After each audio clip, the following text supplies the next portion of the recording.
us are confused and even have differences in our definition on what a multicultural classroom is. And now, let us look into how people define these kind of classrooms.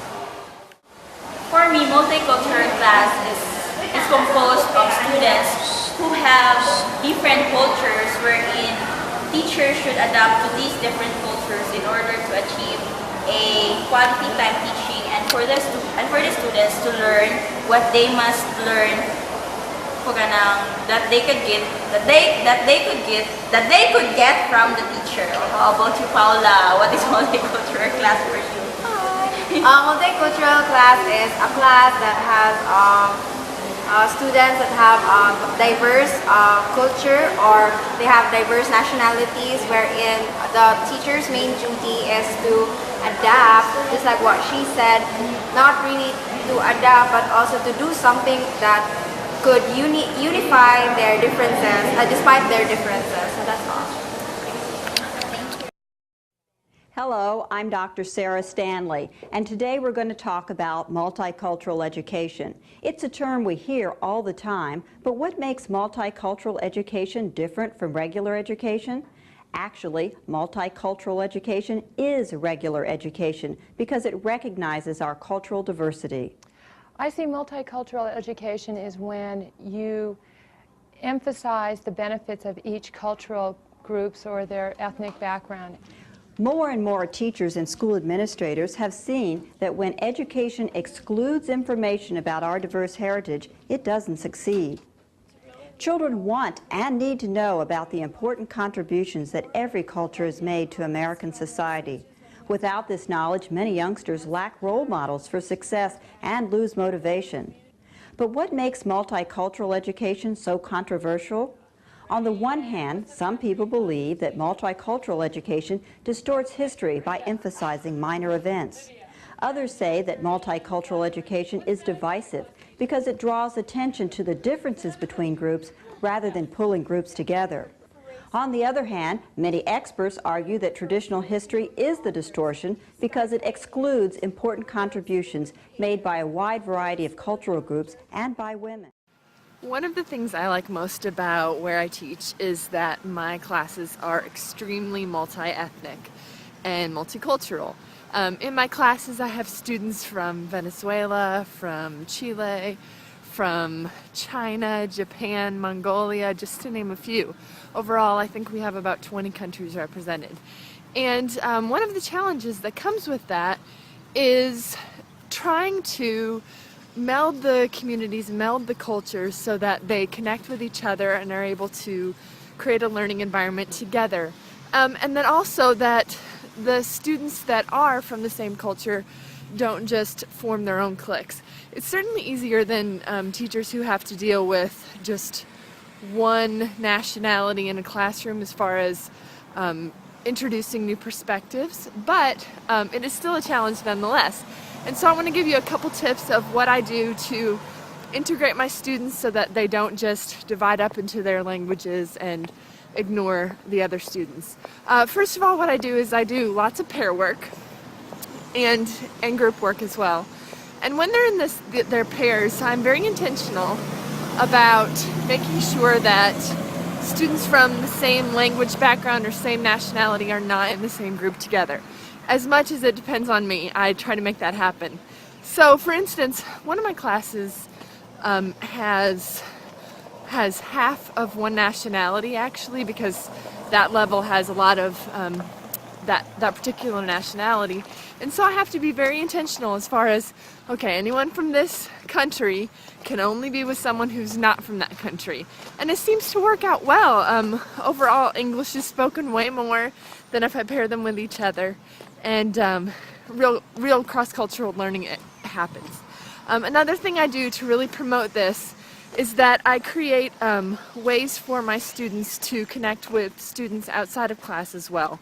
And so in class, even if it's mostly one country and they're kind of sticking with each other, I create assignments where they have to meet somebody and have a language partner outside of their own. They might do interviews, they might do surveys with people, but they have to reach out and they have to find people outside of their own country. And I make sure that they're they're doing that because it's so easy for our students to leave class and then only speak not English while they're out there. But I want to push them and promote it any way I can, and hopefully you do too. This has been Walk with Andrea. A teacher doesn't have to go abroad to experience a multicultural classroom. Here in the Philippines, we have one great example. That is Xavier University. Xavier University is a school that accepts students from different cultures inside and outside of the country. The official website of Xavier University, Ateneo de Cagayan, clearly shows how a foreign student can enroll in this kind of school. This is one of the evidence of being a multicultural school. And this becomes a challenge to teachers at Xavier University, how to deal and accommodate the differences and commonalities of the students.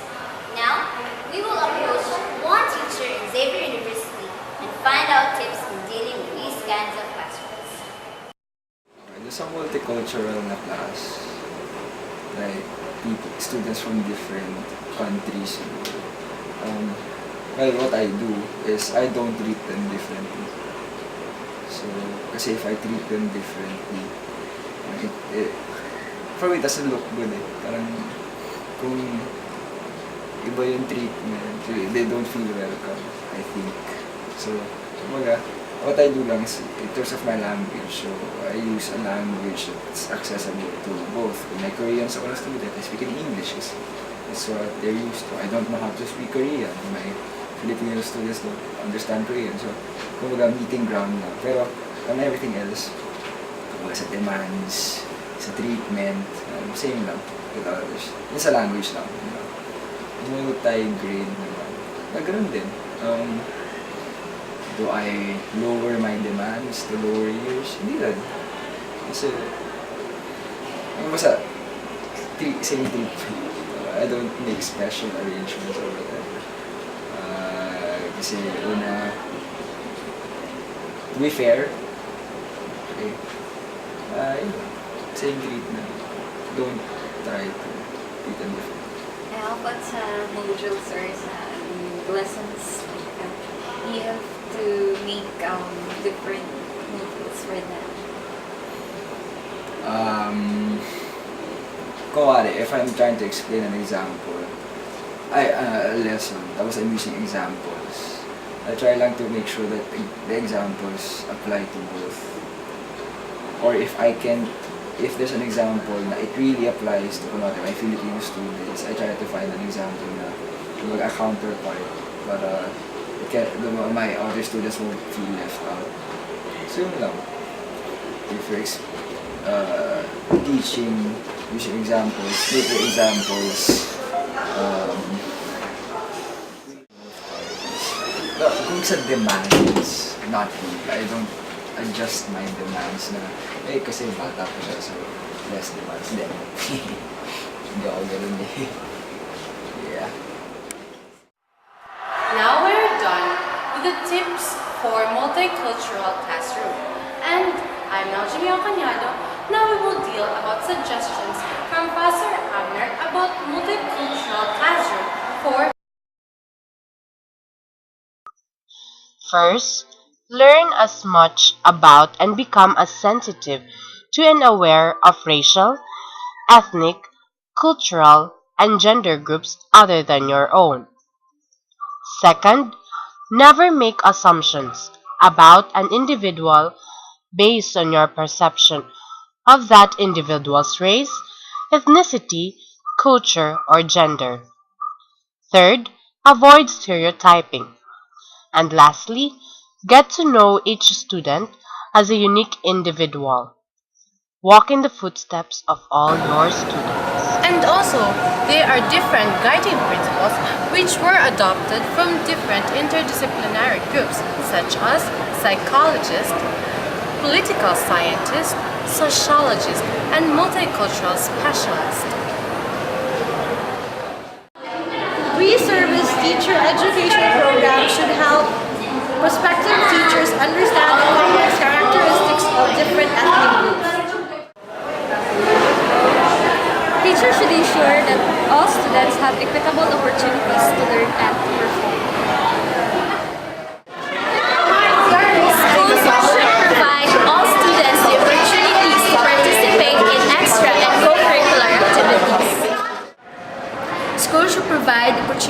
for students from different ethnic, racial, cultural, and language groups.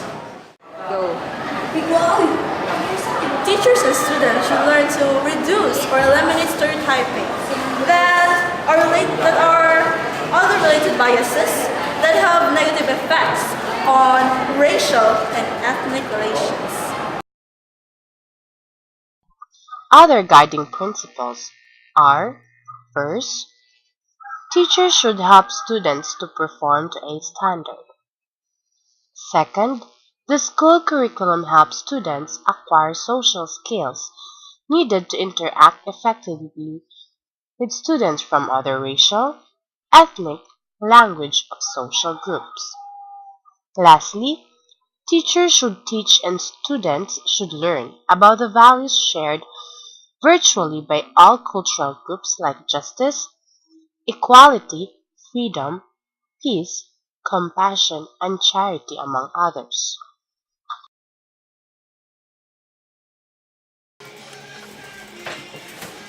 Differences in race, ethnic, culture, languages, religious group, economic status, and family backgrounds are some of the factors that requires multiple approaches in teaching. This is a great reality that it is really a challenging fact in terms of teaching towards teachers. But how about dealing multicultural class or a multi-grade class? Now, we will see how they will deal and how future teachers must deal this multicultural or multi-grade class. Many teachers are worried when asked to teach a multi-grade class. They don't feel comfortable preparing for 2 or more grades, so they develop different programs for the different grades. Trying to do this is very difficult to plan and manage. It would be impossible to cover all the work for each grade. So how do we plan our class in a multi-grade classroom?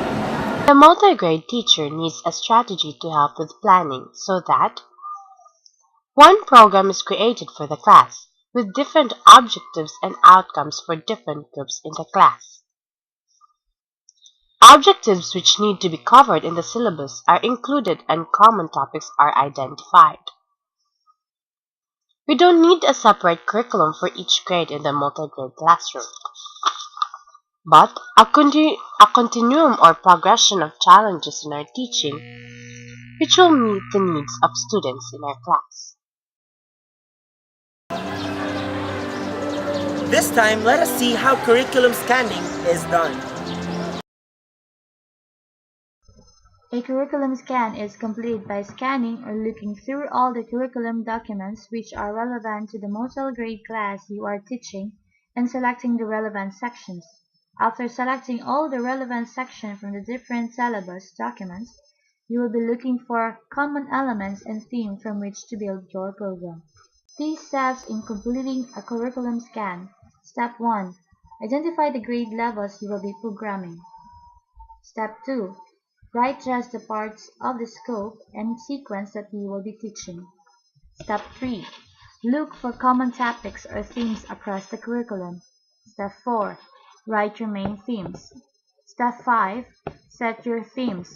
Step 6. Transfer your topics to a term program. This time, let us know some factors to consider when developing a multi-grade timetable. The multi-grade black timetable operates much the same as it would be in a traditional class. Subjects or thematic time is planned for the whole class. However, within that time, groups will be completing different activities.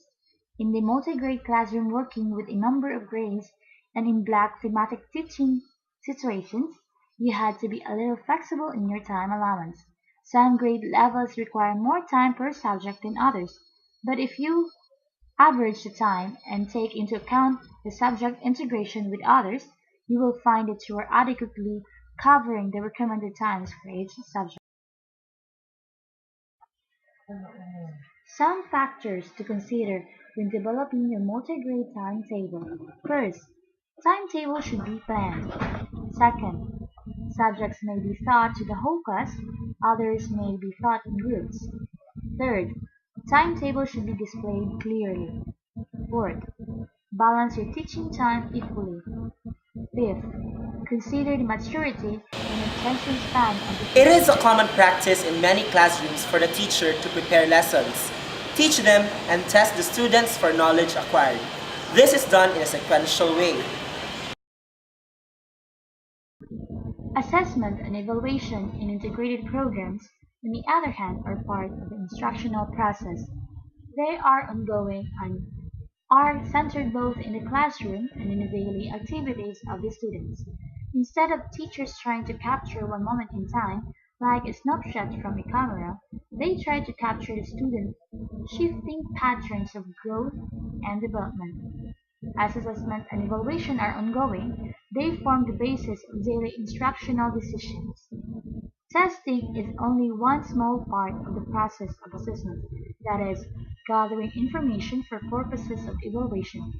Testing should support the teacher's judgment and never define it.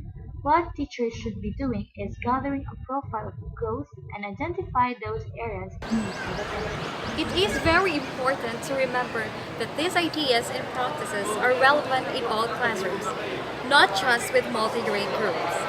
All teaching should be student-centered, and the teacher should be making every effort to accommodate the learning needs of each student in the class. And that is all for the multi-grade, multi-class teaching. Thank you for watching.